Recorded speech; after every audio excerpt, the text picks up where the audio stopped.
Hi guys, Sci-Fi Recapped here. Today I am going to explain the film called Triple R. Spoilers ahead. Watch out and stay safe. The film opens with a woman named Catherine having her hand painted by Mally, a talented young girl from the Gone tribe. Meanwhile, her husband, Scott Buxton, an oppressive British administrator, is returning from a hunting trip in the forest. Catherine really likes the painting on her hand, and Scott is astounded that such a young girl has such talent. Scott despises the people of the tribe and doesn't care about their existence. In fact, he considers them to be inferior. Catherine tells her husband that she wants to take the little girl with them. Scott then orders his assistant, Edward, to compensate the girl's parents. Loki, the mother, doesn't understand their language and assumes that the payment is for her daughter's talent. What she doesn't get is that her daughter is being taken away. The little girl is brought to a car, and Loki chases after them, screaming desperately. Loki tries to stop the car and clings to the window, looking tearfully at his daughter. Then Loki begs them to let his daughter go, but a soldier approaches and puts a gun to her head. Scott prevents him from shooting her because he doesn't want him to waste the bullet. So the soldier takes a piece of wood and hits her in the head. The rest of the clan can only stand there dumbfounded. In the process, the little girl watches the cruelty and is taken away. The scene shifts to a crowd of enraged rebels who are on the verge of raiding a prison facility to demand the freedom of their leader, Lala Lajpat Rai. The prison guards are outnumbered and use primitive weapons, so they are terrified. The officer in charge asks for assistance, but is told it will be hours before reinforcements arrive. The fence is about to collapse, and one of the rebels throws a stone, hitting Scott Buxton's picture. The officer in charge instructs a soldier named Raju to arrest the protester who did it. Given the thousands of irate protesters outside, the task seems impossible. However, without thinking, he dives into the crowd and starts punching everyone in an attempt to catch the culprit. As a result, he is overpowered and even hit in the head with a stone.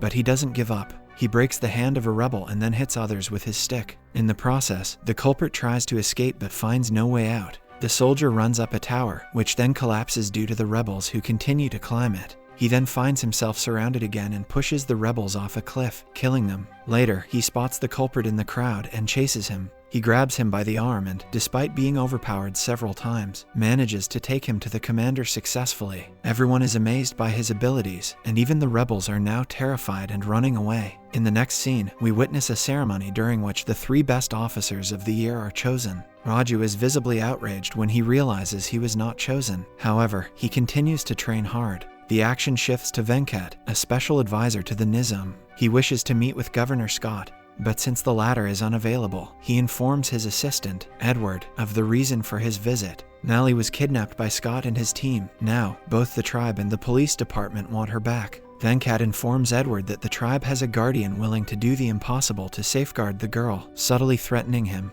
The scene shifts to a forest. A man named Bmax is bait to catch a wolf that is tormenting the clan. The wolf begins to chase him, and as he flees, Beam spots tracks left by a tiger. Shortly after, the tiger comes out of hiding and chases him. The man manages to trick the 2 animals into colliding against each other. The tiger defeats the wolf and then sets out again in Beam's footsteps. He lures the predator into a trap and manages to capture it with the help of his men. For the record, Beam is the feared guardian mentioned by the Nizam's special advisor. He and his men have been searching for the kidnapped girl for the past 6 months, but have been unsuccessful. Next, Beam disguises himself as a Muslim technician and returns to town. A British soldier brings him his motorcycle and indignantly states that he hasn't repaired it properly. Beam teaches him how to start it, and a woman starts laughing. Furious, the British soldier beats him severely, but Beam refuses to fight back because he doesn't want his identity revealed. Moreover, he wants to make sure that the family that provides him with a home is not endangered. Meanwhile, Edward rounds up the soldiers and orders them to identify the dreaded clan guardian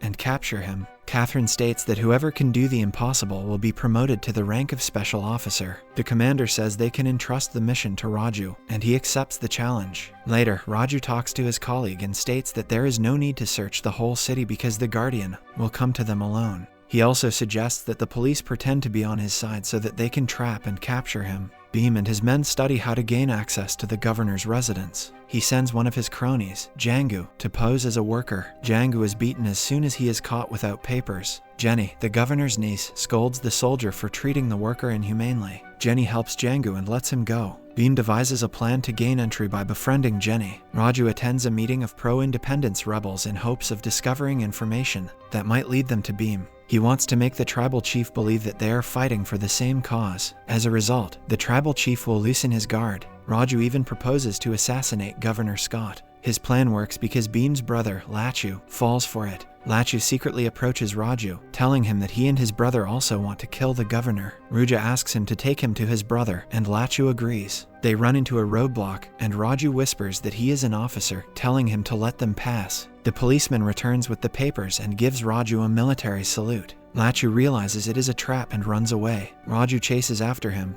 but soon after, Lachu gets mixed up in a crowd of people. A little later, Lachu catches up with Bhim and his friends. He reveals that there is an officer pretending to be on their side who has almost been arrested. Bhim tells him to hide and not to be seen around town. Raju and his uncle are considering their next action after failing to arrest Lachu. In the meantime, Bhim and his companions are hiding just below them. Suddenly, a wandering bystander catches fire and falls into the water. A boy begs for help as the fire is about to engulf him. Bhim and Raju decide to work together to rescue the boy, bringing the mission to a successful end. As time passes, the two grow closer and closer. One day, Raju is about to analyze the sketch of the person he was looking for. Unfortunately, the sketch falls before Bhim can examine it. This would reveal to him that the person he is hunting is indeed his new friend. Raju then assists Bhim in wooing Jenny, unaware of his plan to infiltrate Scott's house. As they converse, Jenny mentions Mally's name and claims that the girl resides with them. Bhim is left speechless. He then proceeds to give the girl a gift. Jenny asks Bhim to attend a party. After a dance battle,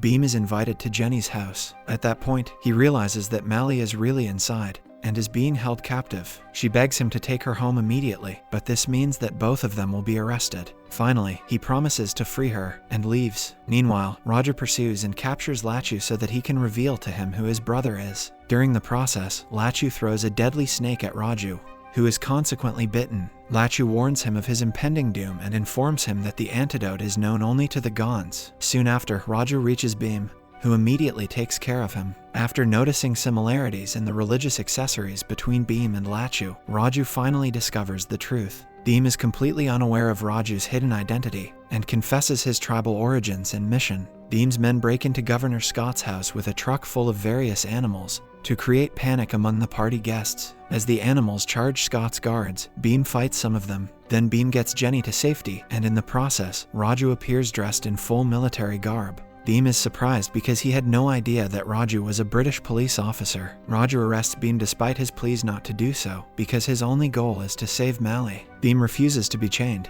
and the two fight until Raju finally gets the upper hand. After the incident, Raju arrests Bhim and is promoted to a higher rank, but he feels guilty about his conduct, remembering his pro-nationalist past and his real alter ego as a police mole. The governor expresses his gratitude to Raju. He then orders him to punish Bhim to prevent another attack on the British. Catherine wishes to see blood, and the governor chooses to publicly flog Bhim as punishment. Citizens of the surrounding region are encouraged to participate in the public flogging. After the flogging begins, Catherine is shocked, as despite the torture, Bhim does not bleed. Next, Raju is given a spiked whip. Raju tries to encourage him to apologize for his behavior. He wants Bhim to confess his sins, but Bhim prefers to be whipped. Despite excruciating pain from his injuries, Bhim sings in defiance, inciting the audience to revolt. The revolt eventually enlightens Raju, who realizes the folly of his actions. Raju informs his uncle of his plan to rescue Bhim and free Mally. He also tells how Bhim's song was able to inspire hundreds of people. A few days later, the governor wants to have Bhim executed. Raju recommends hanging him in front of Mally, because after all, he is here for her. Raju goes on to say that he should not be hanged in public because he would be remembered as a hero. On the contrary, Raju wishes for him to be executed somewhere, away from the eyes of the public. This way, they can also dispose of his body in secret. Raju begins to work out his plan to save Mally as the crew approaches the execution site.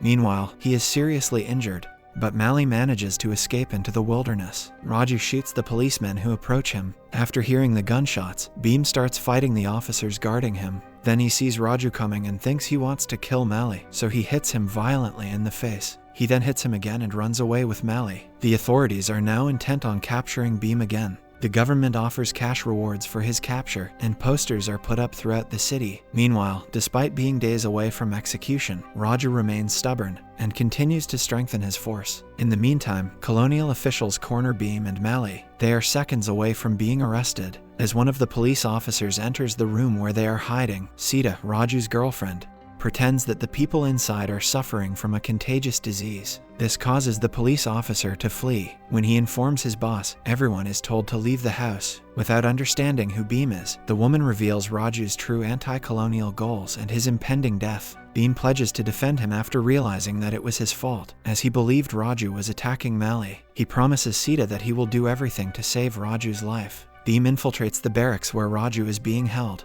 He frees him, alarming numerous soldiers. Beam has to carry Raju on his shoulders because of his leg injuries. The two then fight the soldiers, who try to prevent him from escaping. The two manage to escape into a nearby forest. The governor is informed of these, and he orders the special forces to eliminate the escapees. Raju and Beam slaughter other soldiers in the nearby jungle using a longbow stolen from a ram shrine. Raju also uses an arrow to throw grenades and slaughter other soldiers. At one point, Beam carries a motorcycle with his hands and throws it toward the soldiers. He then confronts and kills Edward, the governor's assistant. As the soldiers are being slaughtered, the two run toward the barracks, where Governor Scott is waiting for them. They are greeted by cannons, but Raju and Beam are unstoppable. Raju signals Beam to take his motorcycle and ride it toward the barracks. Raju fires an arrow while in the air, setting the motorcycle on fire. When it crashes into the ammunition storage barracks, it catches fire and explodes, killing Catherine and the soldiers. The film ends with Governor Scott badly wounded and confronted by Raju and Beam. Raju shoots him with an arrow, and Beam completes the killing with an English weapon. Subscribe and hit that like button to help our channel grow. Turn the notifications on so you won't miss any of our new videos. Thanks for watching.